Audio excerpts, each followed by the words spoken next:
So, yan, meron tayong example ditong dalawa. So, gusto ko is try nyo gawin to. Okay? Then, pause nyo muna yung video for a while. Then, after a while, I'll pop the answers dito sa aking site. So, pause nyo muna.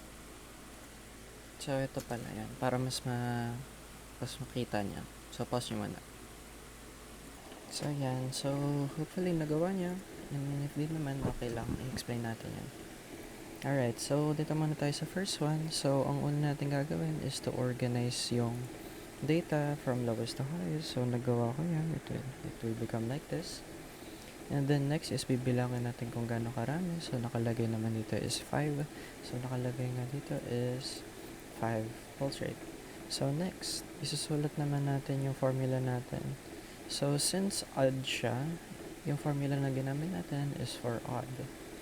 Okay, and simply by putting 5 sa ating formula, so 5 plus 1 divided by 2 is equals to yung pangatlo, so 50, 52, so 60. So 60 yung naging median natin. Next naman, dito tayo sa sunod na problem. So yan. So just like I said, so organize muna natin from lowest to highest. So it will become like this. Alright, so and bibilangin natin kung gaano karami yung data.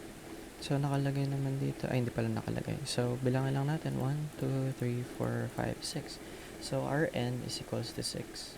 Ngayon, since 6 is an even number, so gagamitin natin yung formula for even. And by simply inputting the n sa ating formula, so makukuha natin is third term plus fourth term, which is 1, 2, 3, 60 and 62. So 60 plus 62 divided by 2 is equals to 60. So therefore, yung median natin for this dataset is 61. Okay? Alright, so yun lang naman for median.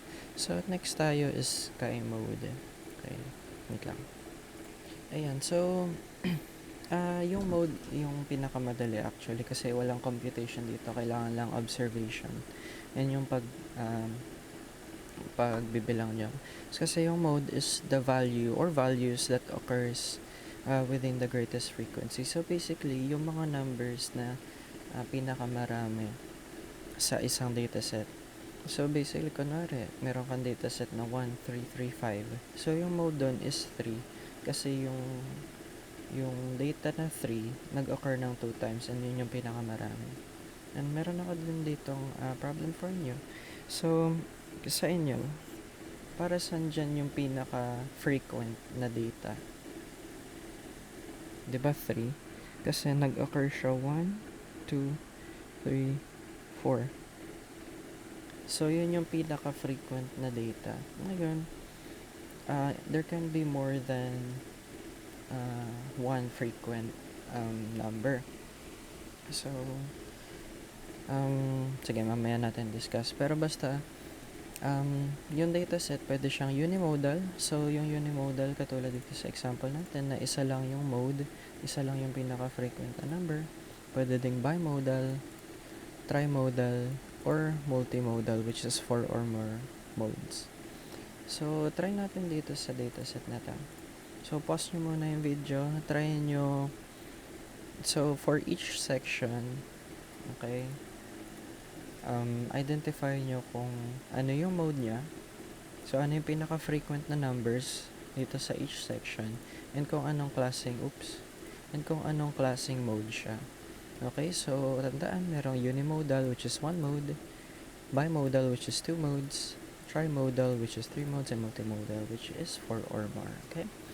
So, pause nyo muna yung video, try nyo hanapin, okay? So, ayan. So,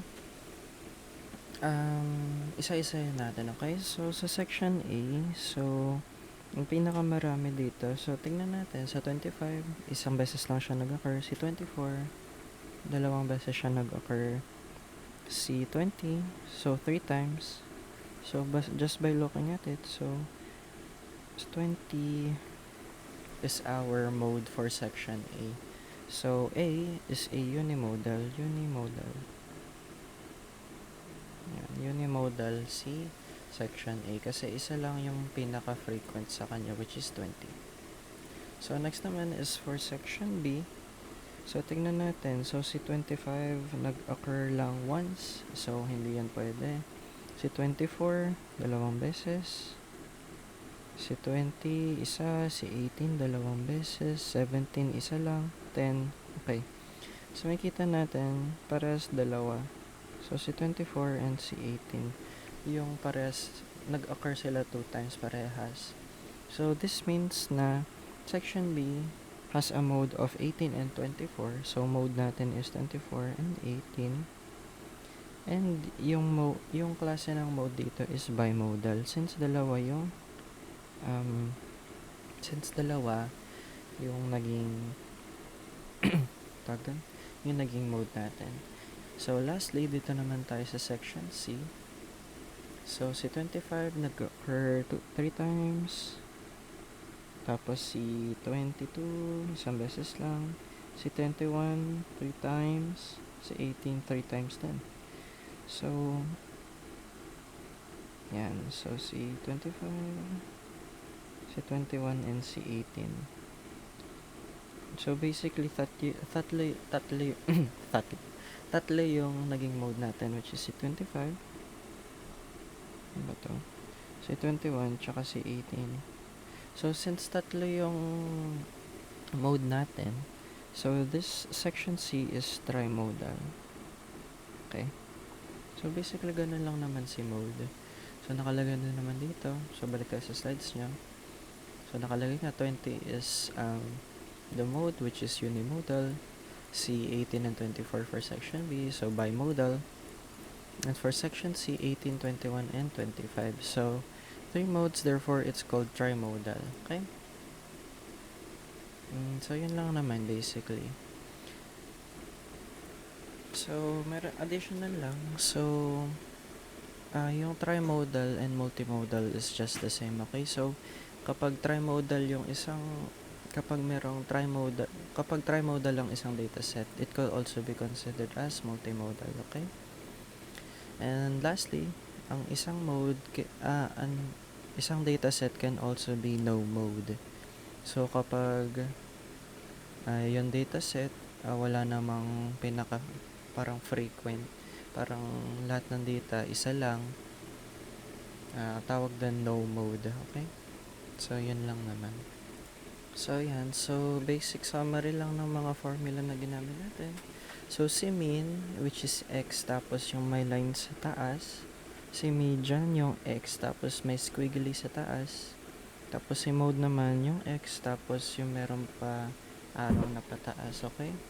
So, take a screenshot of this lang kung gusto nyo maalala yung mga formula. So, basically, yun lang naman for mean, median, and mode.